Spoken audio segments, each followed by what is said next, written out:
Today's guest is Jonathan Fink, host of the YouTube channel Silicon Curtain. If you follow discussions about Russia's war against Ukraine, you've probably seen his interviews many times.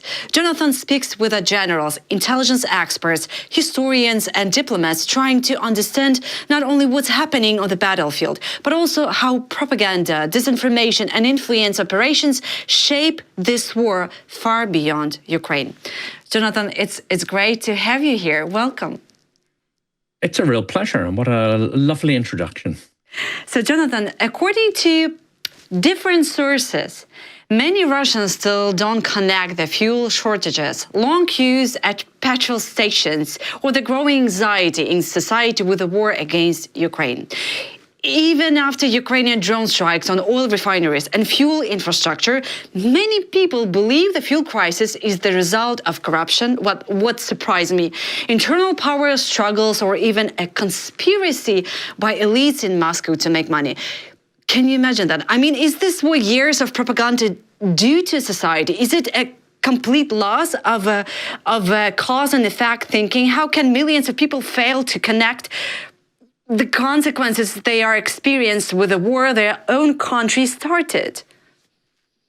I think this is the challenge, isn't it? Because, of course, those who understand what's going on are not going to record themselves. They're not going to come on camera and say these things, or even anything at this point, because they will understand the level of threat that now exists. They will understand the desperation of the regime and the fact that it's more dangerous for them now more than ever to say anything. That's not to say there is an opposition. That's not to say that people will come out and oppose the government. We know, anyone who's studied this for any period of time knows that there really isn't a threshold of actual opposition. But of course, there will be many people who have been completely, and I wouldn't even call it brainwashing at this point, they've been cultured, they've been grown up, they've been molded not to think critically. They've been molded in some respects to think that politics is dangerous, that politics is something you should steer clear of. But I think many of the videos we're seeing are not those kind of people. These are just people who are radically ignorant of what's happening, radically indifferent to what's happening until it affects them personally. They largely probably have not given a nanosecond of thought for Ukraine and the victims in Ukraine or what their country is doing. And unfortunately, I think there are many of them. Yeah, because now it makes sense, because I was confused how a lot of Russians, don't give a damn about Ukrainians that are dying from their rockets and Shahed drones, but they're so obsessed and sad and desperate because they don't have any fuel for their cars. I mean, we have to recall the incursion into Kursk.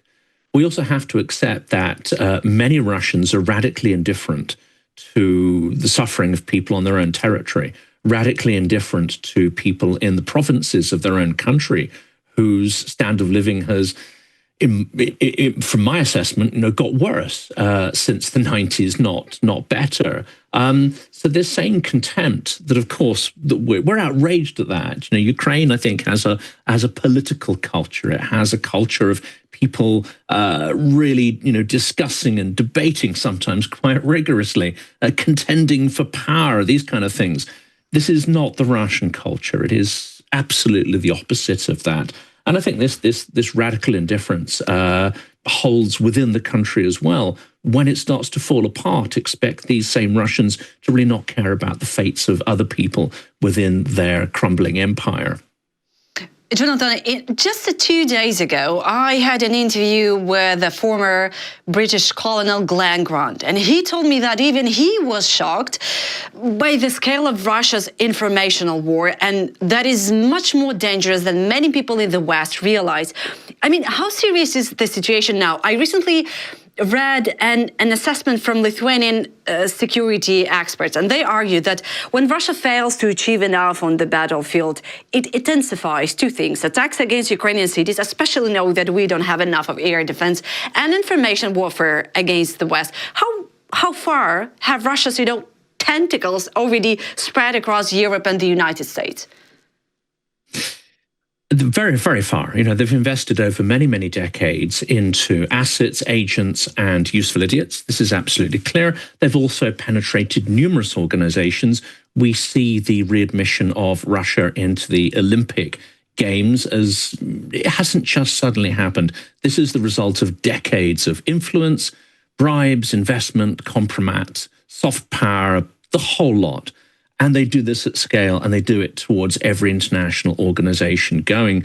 Don't be surprised if we find out there are people, let's say, within some of the entertainment and media industry who are also making decisions to the benefit of Russia.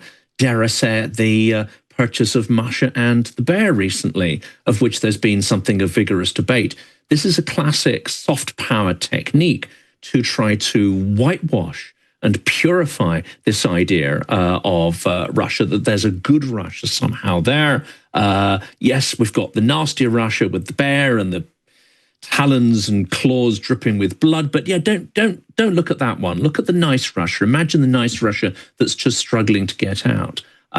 Unfortunately, yes, there's a huge investment in that, but I think unfortunately we are also our worst enemies, our own worst enemies, because it seems we have a desperation to try to imagine an alternative Russia, whether it is the fictitious прекрасное Россия будущего of Navalny and his team, this sort of fantasy idea that somehow magically democratic Russia is going to pop into existence like some quantum particle, or that there are good Russians just sort of, struggling to overturn it.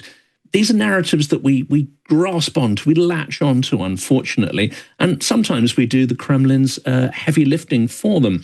We see the alacrity with which the recent Ilya Yashin interview has been pushed out on social media and so on.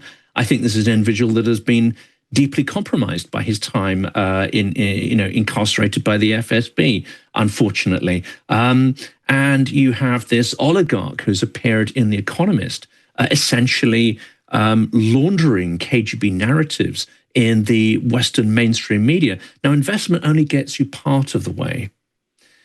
The investment also requires that we are naive, that we are weak, and that we allow these narratives to propagate within our ecosystem, and somehow we find something in them to latch onto. So I'm afraid to say that half the blame for the success of Russia's information operations sits squarely with us and our lack of critical thinking, our lack of cynicism towards Russia.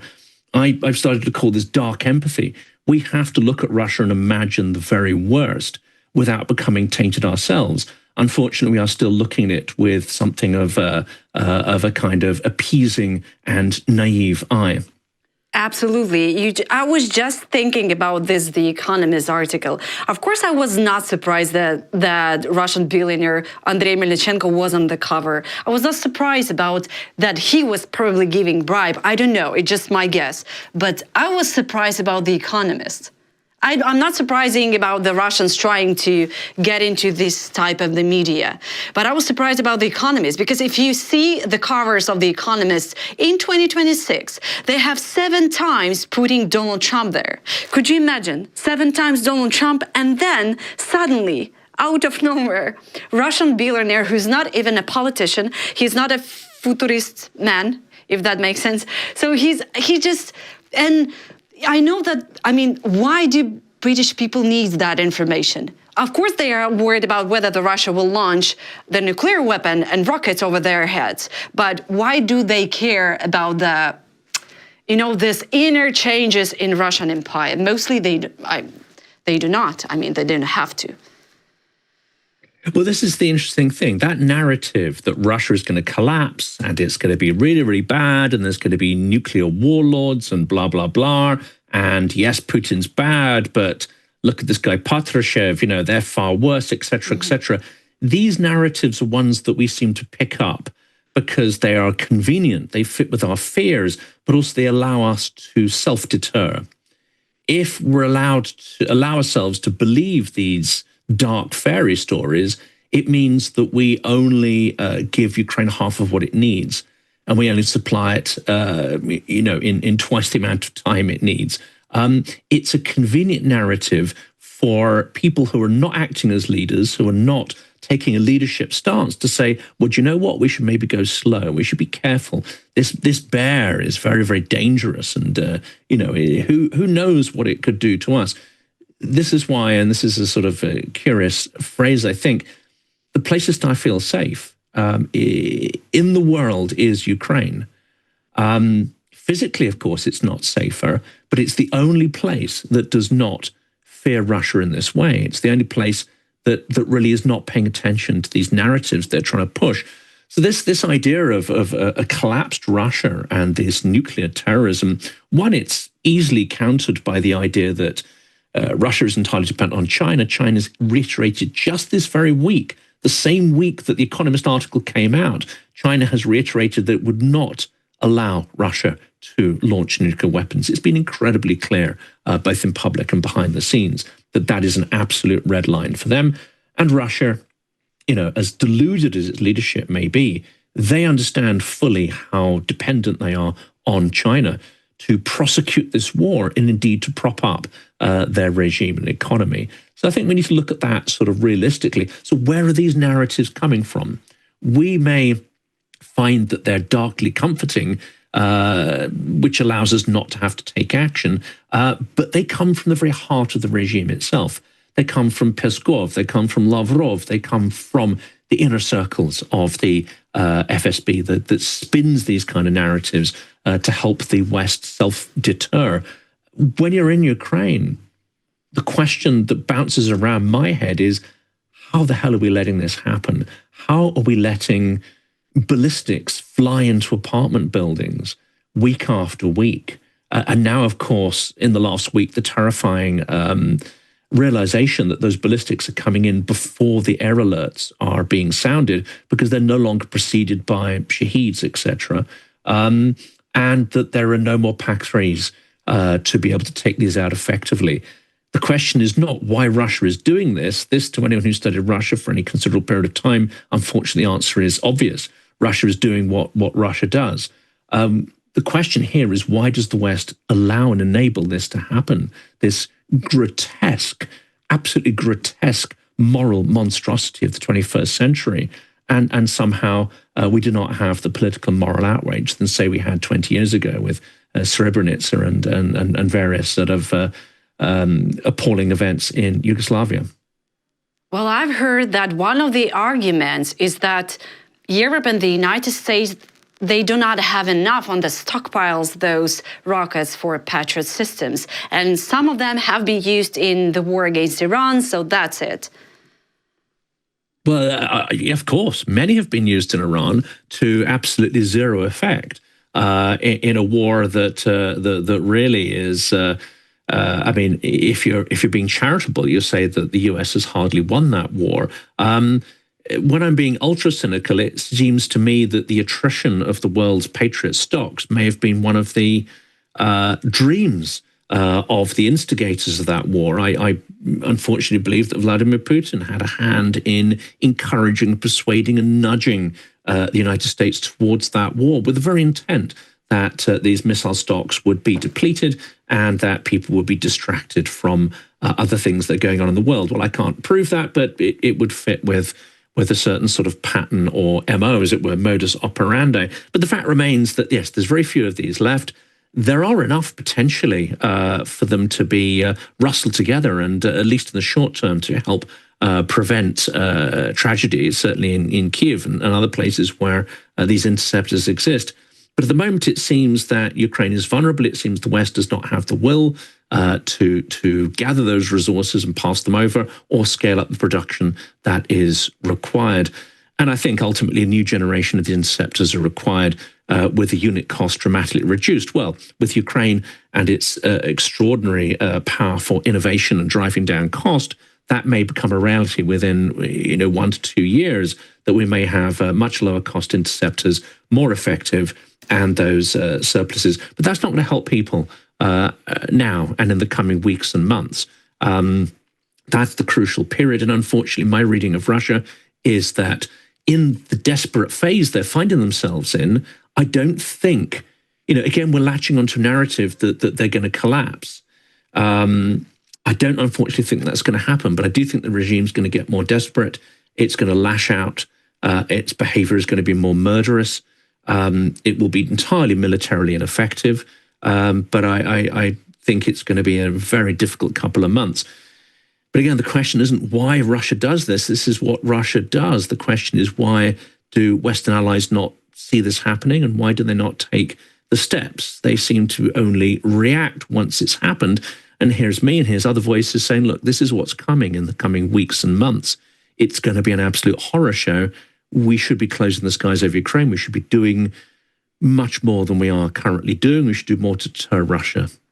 Yeah, I remember those narratives and how we were appealing to the world in 2022, trying to protect Ukrainian sky. And now we're trying to protect it by our own system. At least we're trying to create this Freya system together with the Germans. Well, yeah, fingers crossed it's going to work somehow. I don't know. Yeah, and well, look at the success of drone interception. Look at the success of drone interception. You know, 2 years ago, the majority of those would have got through. Now it's sort of 92 to 98% interception rates on those. So yes, of course, Ukraine will get there eventually, but the question is what the cost in the interim is going to be. Yeah, huge success. Yes, absolutely. Yeah, and speaking about the desperation of Russian elites, you know why I saw the latest interviews at this Swiss media platform Die Weltwoche. They usually give the platform to Russian propagandists. Recently there was Peskov. Before this there was Russian Foreign Minister Lavrov. Before that there was propagandist Solovyov. They all were spreading a different narratives. Solovyov were trying, he was saying literally, you're our enemies, we're going to destroy you. That was the quote. Then Peskov were saying that we will never start a World War III. We could never, we were never attacking. That's so, yeah, I think this is this agonia. I don't know how the English word for that. Agony. Yes, that's it. I think you have to go back to, one of the most famous or infamous, if you actually read his biography, Russian scientist, Pavlov, and his infamous dog. What I think he taught us, and it's no coincidence that the Bolsheviks, after the revolution, actually set up this very middle-class, and anti-communist scientist. It's no coincidence they set him up with his own institute in Moscow. He looked into the psychological imprinting of ideas and behaviors under certain conditions. We all know the bit about the salivating when you hear a bell, blah, blah, blah. Well, that's the nice version. That's the sanitized version. What he experimented with was forms of starvation and torture and how you could imprint behaviors and ideas on animalian brains under those conditions. And he found that quite remarkably, if you were to starve and beat an animal, then treat it kindly, etc., you could imprint ideas in that terrified state. And those ideas would stay. And those ideas would then deform that animal's behavior, even when circumstances return to normal. You have to understand these psychological effects if you're looking at what Russia is doing. They are essentially beating us and being kind, good cop, bad cop, to the point where we're so confused, we do not know what to do. We do not have, let's say, the will and the rationality to defend ourselves. This is a classic psychological technique. It's entirely coordinated. Look, you wouldn't like us when we fall apart. You don't like us when we haven't fallen apart, etc., etc. It's designed to prevent us from thinking and acting and preparing. Again, as I say, one of the healthiest things about Ukrainian society when I have these conversations is most people now say, but you know what, I don't look at what's happening in Russia. I don't read their propaganda lines. I don't look at their internal politics. I don't care if they collapse or if they don't. We have a job to do. We're going to focus on what we have to do to defend our land and our people and our cities and to destroy them in any way we can. I think that is the right response here. The Western media, of course, is going to make money and clicks out of this endless cycle of flip-flopping between, doom-mongering on the one hand and triumphalism on the other. On the one hand, Ukraine has won. Hooray, it's all over. On the other hand, it's all over and Russia's going to annihilate us. Well, unfortunately, the Western media is making money by riding this wave of peaks and troughs in mood and emotion. None of it, unfortunately, is rational. None of it, unfortunately, is strategic. And none of it is based on an understanding of Russian psychological propagandistic method. Jonathan, you just visited Ukraine, I think during one of the most difficult times, not only because Russia have intensified their attacks, but because Ukraine don't have any, not enough air. We don't have any anti-ballistic system, first of all. So you visited Kharkiv, as far as I understood, Kyiv and Lviv.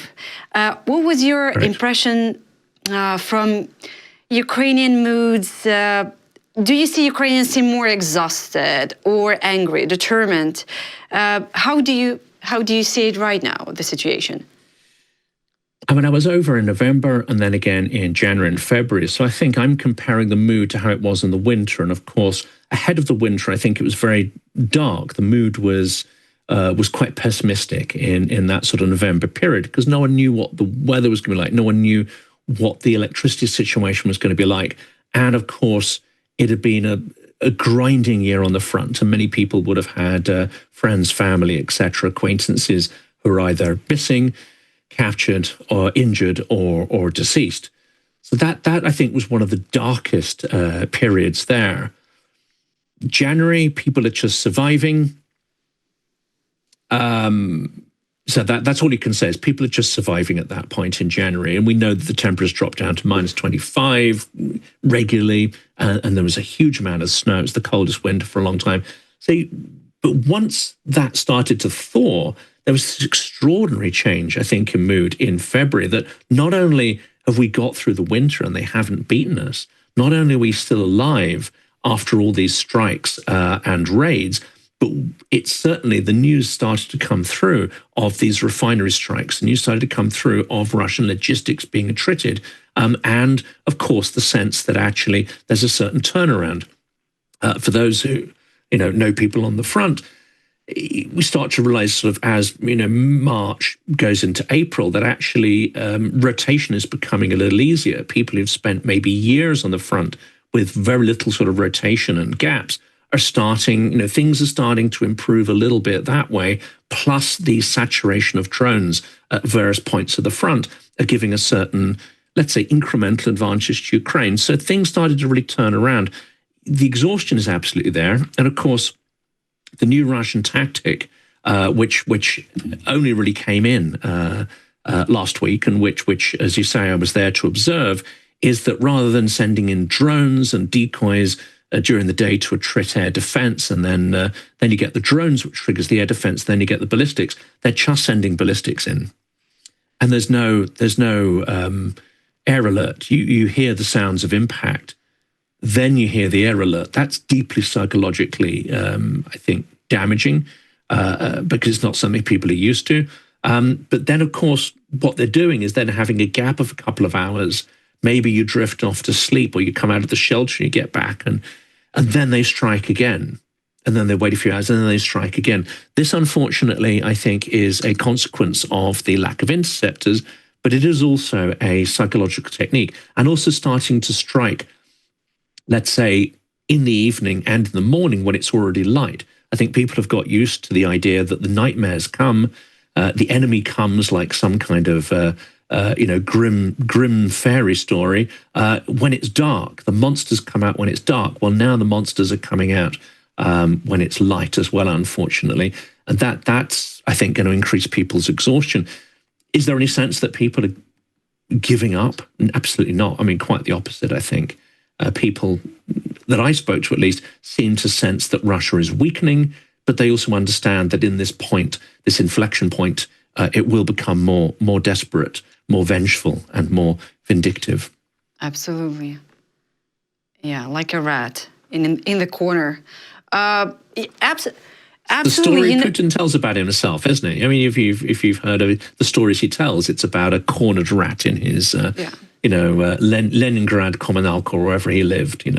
Supposedly that was a life lesson. I suspect it's made up, but Yes. Yeah, you think, I wanted to say that in Ukraine right now, I see that during the day light, we're trying to have a rest and fall asleep because we usually know at night it's not going to happen, or just partially or for a few hours.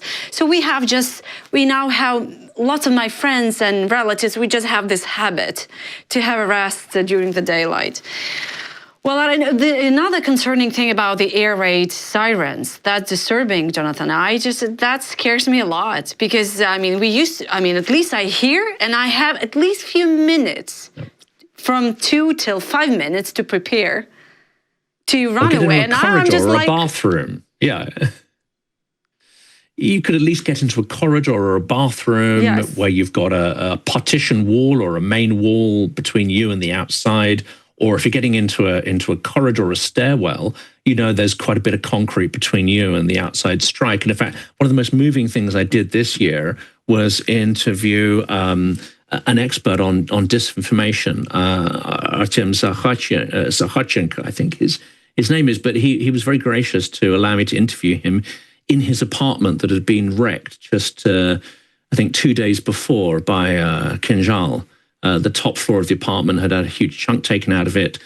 You could see the traces of water damage down through all the walls where the Kiev Fire Service, many brave individuals whom I've had the privilege to meet, you could see those stains down the walls. The air was thick with plaster dust. I think people need to realize that this is people's real homes and lives here.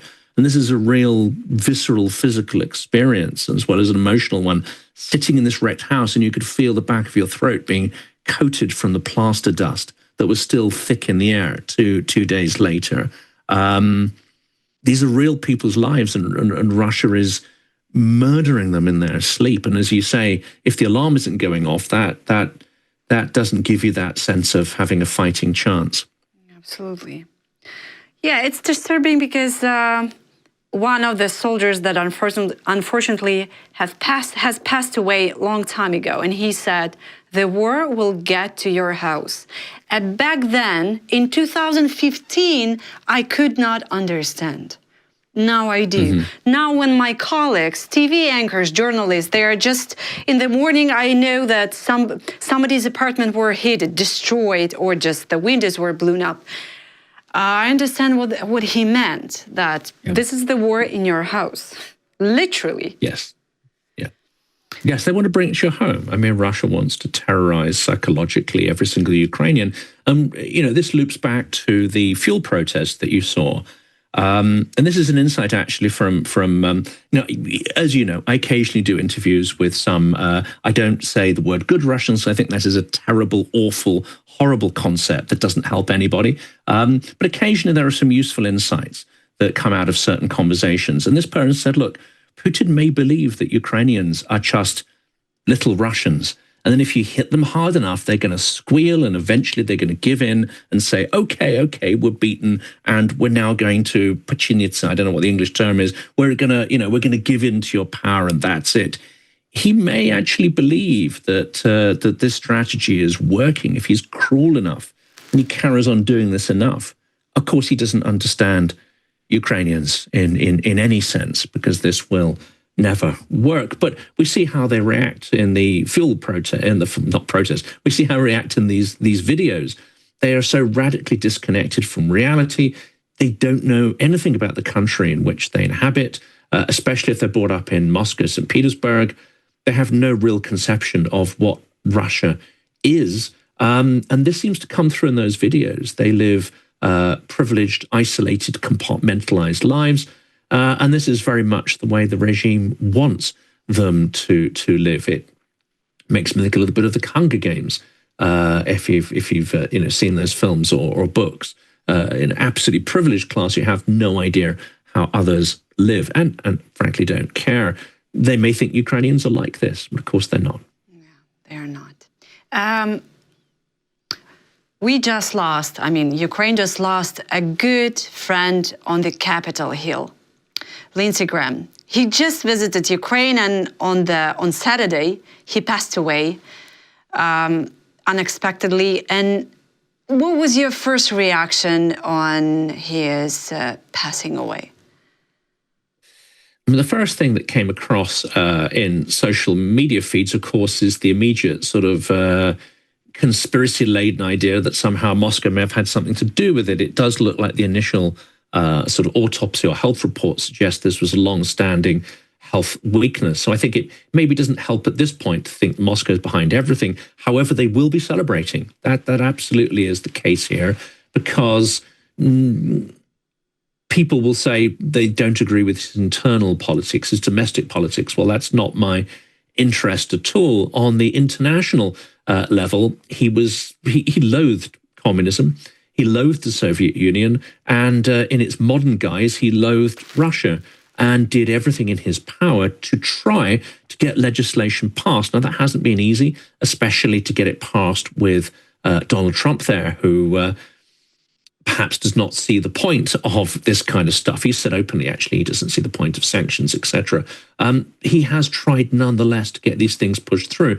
So this is a loss, certainly, of a voice that I would say pro-Ukraine voice within the Republican Party, and someone who frequently visited Ukraine. I think it's the last photo of him was quite an extraordinary one. There's Lindsey Graham holding a pisson, and having visited Skyfall Factory. Yes. I mean, it's an extraordinary image and epitaph, I think. But it also demonstrates that, it doesn't help if we go around, let's say, being mean to people like him, and confusing a domestic political agenda, which many people do, even pro-Ukraine activists, with actually what was very useful, which was his voice on the international stage and in providing a pro-Ukraine voice. In that sense, it is actually a tremendous loss. It could be that his death might galvanize this piece of legislation that he was working towards to get pushed through. That's a suggestion, at least, that some American friends have made, that this actually may be, that may now pass, and more explicitly have his name placed on it as a kind of epitaph. I hope that it does, because this is a significant sanctions package that he has helped to craft. Yeah, at the beginning, I also have read many theories and suspicions circulating online, especially regarding Kremlin. Whether it is or not true, still, I'm afraid that Russia will try to fill the vacuum, because, I mean, Lindsey Graham was anti-Russian person in Washington, in the Congress, and now I don't know. They will definitely try to find a way. Let's not be confused to say that even if Russia wasn't behind this, it doesn't mean they're not capable of it. And not only are they capable of it, they have, of course, raised their opponents numerous times before. Yeah, Jonathan, thank you so much for your time, for your perspective on everything. And next time you're in Kyiv, please don't pass by our studio. And I'm inviting you already. But for now, thank you so much. That will be very soon, by the way, so I'll send you over the dates. Okay. Thank you. Thank you so much.